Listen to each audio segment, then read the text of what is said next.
तो विधानसभा के मानसून सत्र को लेकर बड़ी खबर आपको बता दें, 19 अगस्त से गैरसैंण में शुरू होगा सत्र। राजधानी में पहली बार इतने अहम मुद्दों पर यहां पर मंथन किया जाएगा। मानसून सत्र बेहतर ढंग से संचालित किया जाएगा, ऋतु खंडूरी ने कहा है। साथ ही साथ डिजिटलाइजेशन और साउंड प्रूफ का काम पूरा हो चुका है।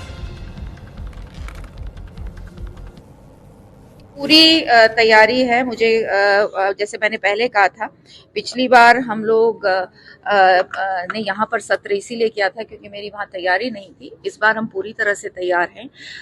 हमने वहाँ पर प्रयास किया है कि पूरा जो नेवा है, जो ई नेवा यहाँ पे था, वही नेवा वहाँ पर हमने किया है। साउंड प्रूफिंग भी इस बार हमने IIT रुड़की के साथ प्रयास किया है कि वहाँ जो साउंड का एको होता था उसको मिनिमम कर सके या खत्म कर सके। तो ये प्रयास हुआ है। मैं पूरी तरह से तैयार हूँ। आपने सवाल शायद पूछे थे, 29 करीबन मुझे विधायकों के सवाल आए हैं और उसमें 484 सवाल आए। देखिए, मेरी पूरी तैयारी है। मुझे जैसे मैंने पहले कहा था, पिछली बार हम लोग ने यहाँ पर सत्र इसीलिए किया था क्योंकि मेरी वहाँ तैयारी नहीं थी। इस बार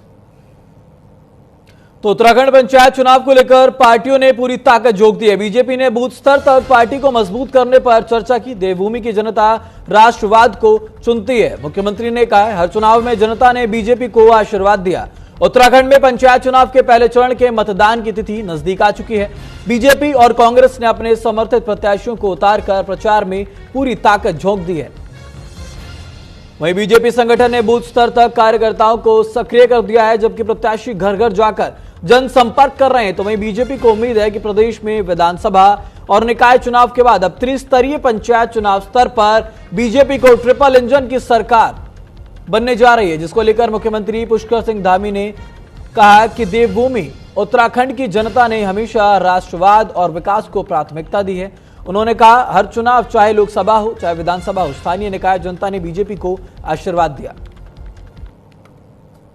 देवभूमि उत्तराखंड के लोग हमेशा से उन्होंने विकास को प्राथमिकता दी है, राष्ट्रवाद को प्राथमिकता दी है और हर चुनाव में उन्होंने अपना आशीर्वाद देकर हमें काम करने के लिए प्रोत्साहित किया है। इस चुनाव में भी, क्योंकि ये ग्राम सभाओं का चुनाव है, पंचायतों का चुनाव है, समाज के अंतिम छोर में रहने वाले लोगों का चुनाव है, उन तक सरकार की योजनाएं पहुंचनी है, राज्य की, केंद्र की। तो